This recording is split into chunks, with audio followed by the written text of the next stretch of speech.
తయే నమః. శ్రీమాత్రే నమః. శ్రీమాత్రే నమః.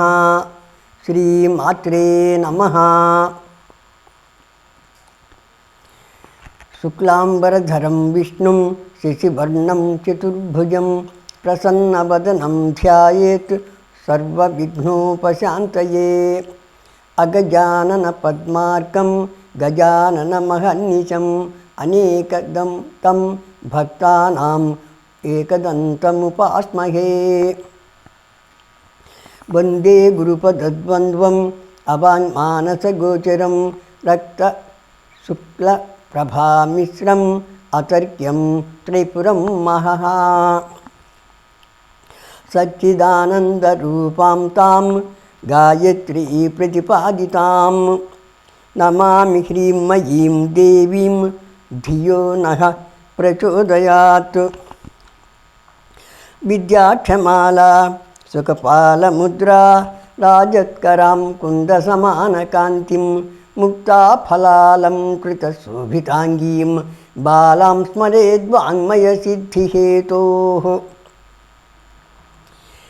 ప్రకాశమానాం ప్రథమే ప్రయాణే ప్రతిప్రయాణేప్యమృతాయమానాం అంతఃపదవ్యామనుసంచరంతీం ఆనందరూపాం అబలాం ప్రపద్యే. నమోస్తు తే వ్యాస విశాలబుద్ధే ఫుల్లారవిందాయతపత్రనేత్ర ఏన త్వయా భారతతైలపూర్ణః ప్రజ్వాలితో జ్ఞానమయ ప్రదీపః. శ్రీ పరదేవతా స్వరూపులరా,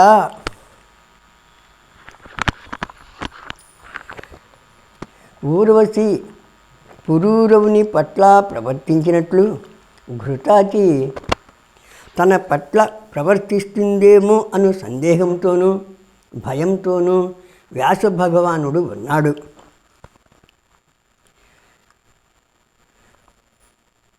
అందువల్ల దేవకన్య అయిన ఘృతాచి పట్ల ఒక పక్క మోహం ఉన్నను ఆమె తనకు భార్యగా తగదని అనుకున్నాడు, విచారిస్తున్నాడు. అదే సమయంలో వ్యాసుడు తనను శపిస్తాడేమోనని ఘృతాచి కూడా భయపడింది. ఆమె సుఖి అంటే చిలుకగా మారి ఆ ముని ఎదుటి నుంచే రివ్వున ఎగిరి బయటికి వెళ్ళిపోయింది.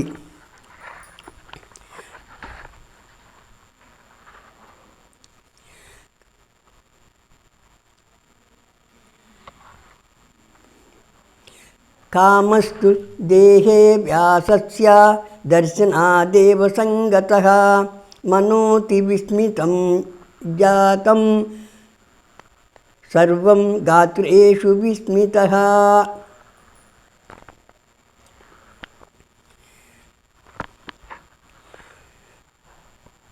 చిలుక రూపంలో ఉన్న ఘృతాచిని చూచి వ్యాసుడు ఎంతో ఆశ్చర్యపడ్డాడు. అతని దేహంలో ఎన్నో కామ వికారాలు కలిగాయి. అయినా అతడు నిగ్రహంతో ఉండి అగ్నిని రగుల్చుతూ ఉన్నాడు.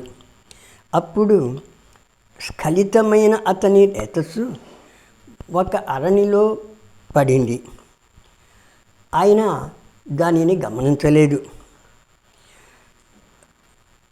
దాని నుండి ఒక శిశువు పుట్టాడు. ఆ బిడ్డడే శుకుడు. వ్యాసుని వలె శుకుని రూపం కూడా ఎంతో దివ్యంగా ఉంది. విస్మయం జనయన్ బాలః సంజాతస్తదరణ్యజః యథాధ్వరే సమిద్ధోగ్నిర్భాతి హవ్యేన దీప్తిమాన్. హోమకుండంలో హవిస్సు పడటంతో అగ్ని ప్రజ్వరిల్లినట్లు సుఖదేవుని రూపం దేదీప్యమానంగా ప్రకాశిస్తున్నది. ఆ శిశువుని చూచి వ్యాసుడు చాలా ఆశ్చర్యపడ్డాడు. ఈ సంఘటన ఎట్లా జరిగింది అని ఆయన ఆలోచించాడు. శంకరుడు తనకిచ్చినటువంటి వర ప్రభావము ఇట్లా చూపిందని భావించాడు. తేజోరూపీ సుఖో జాతోప్యరణీ గర్భసంభవ ద్వితీయోగ్నిరివాత్యర్థం దీప్యమానః స్వతేజసా. కాష్టం నుండి వచ్చిన సుఖదేవుని తేజస్సు ఒక రూపాన్ని పొందినట్లుగా ఉంది. తన తేజస్సుచే రెండవ అగ్నివలే ఈ బాలసుకుడు ప్రకాశిస్తున్నాడు. అగ్నులలో ఒకటైన గార్హపత్య అగ్ని వలె ఉన్నాడు. ఎంతో ప్రసన్నంగా ఉన్న పుత్రుడిని చూసి వ్యాసుడు వెంటనే గంగలో స్నానం చేయించాడు. తర్వాత వారిద్దరూ కొండ పైభాగానికి వెళ్ళారు. తాపసులు ఆకాశం నుంచి బాలసుకునిపై పూలవాన కురిపించారు. వ్యాసుడు శుకునికి జాత కర్మాది సంస్కారాలన్నీ చేశాడు. విశ్వావసుడు, నారదుడు, తుంబురుడు మొదలగు గంధర్వుల మనస్సులకు సంతోషం కలిగింది. వారు శుకుడిని చూచి గానం చేశారు. విద్యాధరులు గొప్పగా స్తుతి చేశారు. ఓ పరదేవతా స్వరూపులారా, అంతరిక్షాత్ పపాతోర్వ్యాం దండః కృష్ణాజినం శుభం కమండలుస్తథా దివ్యః సుఖస్యార్థే ద్విజోత్తమాః. సుఖదేవునికు ధరించడానికి దండం, చక్కని కృష్ణ మృగచర్మం, దివ్యమైన కమండలం ఆకాశం నుండి స్వయంగా భూమి మీదకు వచ్చాయి. సుఖదేవుడు చాలా తక్కువ కాలంలోనే పెద్దవాడయ్యాడు. దివ్యమైన తేజస్సు ఆయనకు పుట్టుకతోనే వచ్చింది. అన్ని శాస్త్రాలు తెలిసిన వ్యాసుడు తన కుమారునకు ఉపనయనం చేశాడు.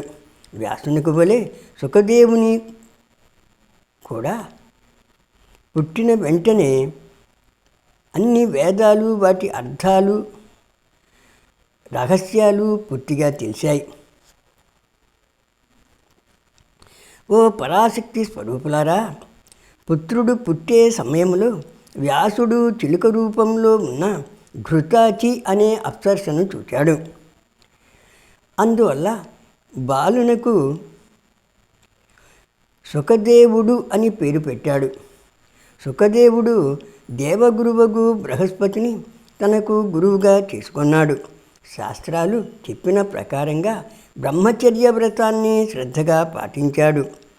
శోధీత్య నిఖిలాన్ వేదాన్ సరహస్యాన్ ససంగ్రహాన్ ధర్మశాస్త్రాణి సర్వాణి కృత్వా గురుకులే సుఖః. గురుకులంలో ఉండి వేదాలన్నిటినీ, రహస్యాలను సంగ్రహంగా చక్కగా చదువుకున్నాడు. శ్రీ గురువుకు దక్షిణను సమర్పించుకున్నాడు. ఆశ్రమంలో వీడుకోలు పొందిన తర్వాత తండ్రి దగ్గరకు వచ్చాడు. కుమారుణ్ణి చూచి వ్యాసుడు చాలా సంతోషించాడు. పదే పదే కొడుకును దగ్గరకు తీసుకొని తన హృదయానికి హత్తుకొన్నాడు. శిరస్సును ఆఘ్రానించాడు. క్షేమ సమాచారాలు, విద్యాభ్యాస విషయాలను అడిగి తెలుసుకున్నాడు. కుమారుని చదువు పట్ల సంతృప్తి చెంది తన ఆశ్రమంలోనే ఉండమన్నాడు. తర్వాత శుకునికి పెళ్లి చేయటం గురించి ఆలోచించాడు. ఆయన శుకునితో, ఓ శుక, నీవు పుణ్యాత్ముడవు, ఎంతో బుద్ధిమంతుడవు, చక్కగా విద్యను పూర్తి చేశావు, నీకు పెళ్లి ఈడు వచ్చింది.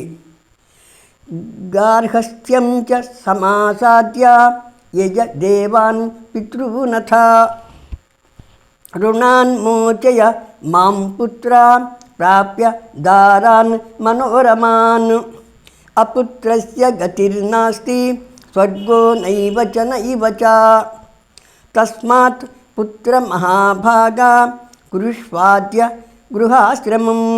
ఓ కుమారా, నీవు గృహస్థుడవై దేవతలను, పితరులను సేవించు. పెళ్లి చేసుకొని నన్ను పితృణం నుండి ముక్తుడిని చేయటం నీ మొదటి కర్తవ్యం. నీవు గృహస్థాశ్రమాన్ని స్వీకరించి నాకు సంతోషాన్ని కలిగించు. తండ్రిగా నేను నీ నుండి ఇంతకన్నా కోరేది మరొకటి ఉండదు. దీనిని నెరవేర్చు. నేను ఎంతో తపం చేసి అయోనిజుడవైన నిన్ను నేను కుమారునిగా పొందాను. నా మాట కాదనకు. నన్ను పుత్ అనే పేరుగల నరకం నుండి కాపాడవలసింది అని అన్నాడు. అప్పుడు సుఖయోగి వ్యాసమహర్షితో, ఓ తండ్రి, ఈ లోకంలో సుఖంగా కనిపించేదేదీ లేదు. ప్రతిదీ దుఃఖంతో కూడి ఉన్నదే. అందువల్ల అది నిజమైన సుఖం కాదు. స్త్రియం కృత్వా మహాభాగా భవామి తద్వశానుగః సుఖం కిం పరతంత్రస్య స్త్రీజితస్య విశేషతః కదాచిదపి ముచ్యేత లోహకాష్టాదియంత్రితః పుత్రదారైర్నిబద్ధస్తు న విముచ్యేత కరిష్యచిత్. వివాహం చేసుకుంటే నేను స్త్రీకి లోబడిపోతాను, పరాధీనుడను అవుతాను. స్త్రీ నన్ను తన వశంలో ఉంచుకుంటుంది. లోహంతో కానీ కర్రతో కానీ చేయబడిన యంత్రంతో బంధింపబడిన మనిషి ఎప్పుడైనా విడుదల అయ్యే అవకాశం ఉంటుంది. కానీ భార్యాపుత్రులు అనే సంకెళ్లతో బంధింపబడిన వాడు ఎప్పుడునూ ఏ విధంగానూ విడుదల కాలేడు. మనుషుల శరీరం మలమూత్రాల చేత నిర్మాణం జరుగుతుంది. సత్ అసత్తులను ఆలోచించే పురుషునికి ఇటువంటి దేహం మీద ప్రేమ అభిమానం కలగదు. నేను అయోనిజుడను. అటువంటప్పుడు ఒక స్త్రీ ద్వారా పుట్టడానికి ఎట్లా కోరుకుంటాను?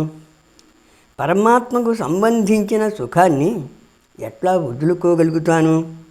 వేదాలను చదివి విచారణ చేసినను నాకు శాంతి కలగలేదు. కర్మయోగాచరణంలో అవి హింసను సమర్థించాయి. నా గురువగు బృహస్పతికి సంసారం అనే సముద్రపు అలలు ఎప్పుడూ తాగుతూనే ఉన్నాయి. అటువంటప్పుడు ఆయన నన్ను ఎట్లా ఉద్ధరించగలుగుతాడు? రోగగ్రస్తో యథా వైద్యః పరరోగచికిత్సకః కృత్వా ప్రణామం గురవే త్వత్సమీపముపాగతః త్రాహి మాం తత్వబోధేన భీతం సంసారసర్పతః. స్వయంగా రోగంతో బాధపడే వైద్యుడు ఇతరులకు ఎట్లా వైద్యం చేస్తాడు? నా గురువే ముక్తి మార్గాన్ని వెతుకుతున్నాడు. గృహస్థ జీవనం అజ్ఞానం అనే చీకటితో కూడింది. అందువల్ల ఆ గురువు పాదాలకు నమస్కరించి మిమ్మల్ని నేను శరణు వేడుకుంటున్నాను. మరణ భయం నన్ను నీడలా వెంటాడుతున్నది. మీరు తత్వజ్ఞానాన్ని ఉపదేశించి నన్ను కాపాడవలసింది. నేను నక్షత్ర మండలంతో సమానుడినై ఎప్పుడూ సంచరిస్తూ ఉంటాను. సూర్యుడు రాత్రింబవళ్ళు ఎక్కడో ఒక చోట ప్రకాశిస్తూ ఉండడు. అట్లే నాకు విశ్రాంతి తీసుకుంటానికి ఎక్కడా స్థానం లేదు. మలంలో పుట్టి పెరిగే పురుగులు దాని యందే సుఖం ఉందని భ్రమిస్తాయి. అట్లాగే అజ్ఞానులు సంసార జీవనంలో సుఖం ఉందనుకుంటారు. న బాధ్యతే యః సంసారే నరో మాయా గుణైస్త్రిభిః స విద్వాన్ స చ మేధావి శాస్త్రపారం గతో హి సహా. కుక్కల గాడిదల గుర్రాల జన్మవలే సంసార జీవనంలో చిక్కుకున్న పండితుడి జన్మ కూడా వ్యర్థమే అవుతుంది. స్త్రీ సత్వం, రజస్సు, తమస్సు అనే 3 గుణాలతో కూడినటువంటిది. ఆమె మాయారూపిణి. లోకంలో విద్వాంసుడు, వివేకి, శాస్త్ర పారంగతుడు అని చెప్పుటకు తన పాదాలకు తగులుకొన్న స్త్రీ అనే సంఖ్యల నుండి స్వేచ్ఛ పొందినవాడే అర్హుడవుతాడు. పఠితవ్యం తదేవాసు మోచయేత్ భవబంధనాత్. సంసార బంధం నుండి తప్పించే చదువునే నేను చదువుతాను. పురుషుడిని సంసారంలో బంధిస్తుంది కాబట్టి గృహము కాదు, అది గ్రహం అవుతుంది. గృహస్థ జీవనం అంటేనే నాకు చాలా భయమేస్తుంది. బుద్ధి వివేకం లేనివాడు, అదృష్టహీనుడు ఈ సంసార బంధంలో చిక్కుకుంటాడు అని అంటాడు. అప్పుడు వ్యాసమహర్షి శుకయోగితో, పుత్రా, ఇల్లు చెరసాల కాదు. గృహస్థాశ్రమమునందు మనస్సు లగ్నం కానిచో గృహస్థుడుగా ఉండి కూడా వ్యక్తి మోక్షాన్ని పొందవచ్చు. న్యాయాగత ధనః కుర్వన్ వేదోక్తం విధివత్ క్రమాత్ గృహస్థోపి విముచ్యేత శ్రాద్ధకృత్ సత్యవాక్శుచిః. న్యాయంగా సంపాదించిన ధనంతో వేదశాస్త్రాలు చెప్పిన మంచి పనులు చేయాలి. పితృదేవతలకు సంబంధించిన కర్మలు శ్రద్ధగా చెయ్యాలి. సత్యం పలకాలి. పవిత్రంగా ఉండాలి. అటువంటి వాడు ఇంటిలో ఉన్నను ముక్తుడే అవుతాడు. బ్రహ్మచారి, సన్యాసి, వానప్రస్థుడు నియమాలను పాటించాలి. బ్రహ్మచారులను ఆదరించడం, వానప్రస్థులను గౌరవించడం, సన్యాసులను పూజించడం గృహస్థుని యొక్క ధర్మం. గృహాశ్రమాత్ పరో ధర్మో న దృష్టో న చ వై శ్రుతః వశిష్ఠాదిభిరాచార్యైః జ్ఞానిభిః సముపాశ్రితః. గృహస్థాశ్రమం నిర్మించిన ఆశ్రమము మరొకటి లేదు. నేను చూడలేదు, వినలేదు. జ్ఞానులైనటువంటి వశిష్ఠుడు మొదలైన మహర్షులందరూ కూడాను ఇదే ఆశ్రమం నందు ఉన్నారు కదా.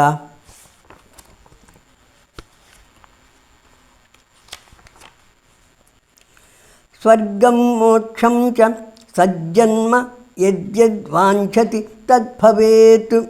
వేదాలు చెప్పిన ప్రకారం పనులు చేసే గృహస్థునికి లభించనిది ఏదీ ఉండదు. స్వర్గం, మోక్షం మొదలగునవి అన్నీ అతనికి సులభంగా లభిస్తాయి. ఒక ఆశ్రమ నియమాలను పాటించి వేరొక ఆశ్రమానికి వెళ్ళాలని ధర్మం తెలిసిన వారు చెప్తారు. వార్ధకే తప ఆతిష్ఠేదితి శాస్త్రోదితం వచః. అంటే వానప్రస్థాశ్రమంలో తపస్సు చేయాలని శాస్త్రాలు చెబుతున్నాయి. కనుక నీవిప్పుడు ఉత్తమ కన్యను పెళ్లి చేసుకొని గృహస్థాశ్రమంలోకి ప్రవేశించు. వైదిక మార్గాన్ని అనుసరించి జీవనం చేయవలసింది. అప్పుడు దేవతలు, పితృదేవతలు సంతుష్టులవుతారు అని అంటాడు. శ్రీ పరదేవతా స్వరూపులారా, వ్యాసుని మాటలకు శుకయోగి చెప్పిన సమాధానాన్ని తర్వాతి ఎపిసోడులో తెలుసుకుందాం. ఈ వీడియోలోని కంటెంట్ మీకు నచ్చితే లైక్ కొట్టండి, షేర్ చెయ్యండి. ఈ ఛానల్ను ఇంతకుముందు సబ్స్క్రైబ్ చేసుకోకపోతే ఇప్పుడు చేసుకోండి. స్వస్తి ప్రజాభ్య పరిపాలయంతాం న్యాయేన మార్గేణ మహీమహీషాః గోబ్రాహ్మణేభ్యः శుభమస్తు నిత్యం. లోకా సమస్తా సుఖినో భవంతు. సర్వం శ్రీ గురుచరణ సమర్పితోస్తు.